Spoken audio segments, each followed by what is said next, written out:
So you were just about 9 years old when you got to go in to see these most special people. Why don't you just tell us what that first visit was like? Well, I was excited. I mean, when my mom told me my aunt was going in there, I thought, come on, enough is enough. They've already killed Dad and Pete and Roger and Ed and Jim. Isn't that enough? But my aunt was excited, and when it was my turn, I had figured, I mean, my dad and his friends had guns, and if you've ever played rock, paper, scissors, you know that, well, just let me tell you that guns trump spears. And I knew, even as a little boy, I knew that if my dad and his friends had been killed, it was because they had decided that they would rather die than to kill the Waodani, the people that they were trying to reach. So I knew that they had to consider, that Dad considered these special people. Mom went on praying, like Jamie said. And then my aunt was excited to go in there, so when it was my turn, I couldn't wait to meet these people. I expected that they would gather around me because I was tow-headed. I had hair back then, and it was blonde. But I had these things growing out of my face that the Waodani had never seen before.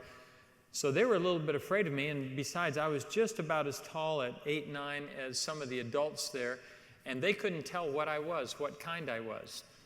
So they finally sent an old grandmother. They stayed back and just looked at me and talked about me.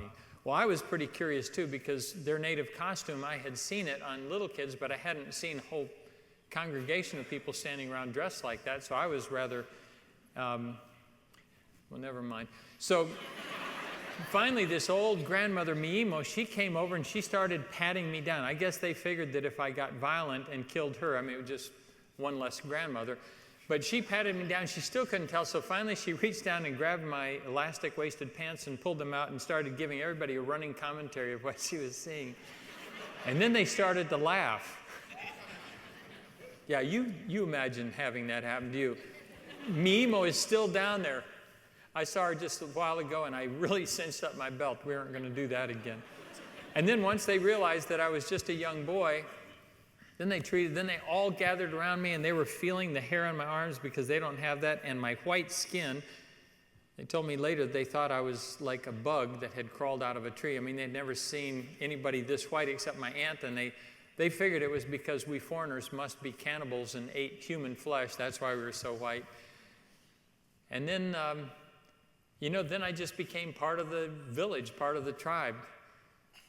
And then something really special happened. One of the warriors who lived not too far from my aunt's hut, he took me in and started treating me like a son. I didn't realize until just a few years ago when my mom died and we were going through her correspondence, her letters, and we found a letter from Aunt Rachel to Mom saying that one day Minkai had come over to her hut and he was really upset because he said, your boy, your son, aunt and mother are the same, and son and nephew are the same. He said, your son doesn't know anything. He's totally ignorant.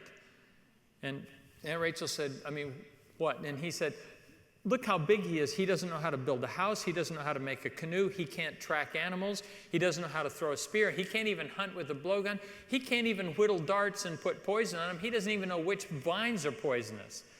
And then he said, who's going to teach him to live? And my aunt said to Minkai, she said, Minkai, who do you say should teach him to live? You having spear killed his father. And she said, she wrote to my mom, she said, Minkai came back this afternoon and said, Nemo, Star, it's true. Having spear killed his father, I myself will teach him to live. And so we became family.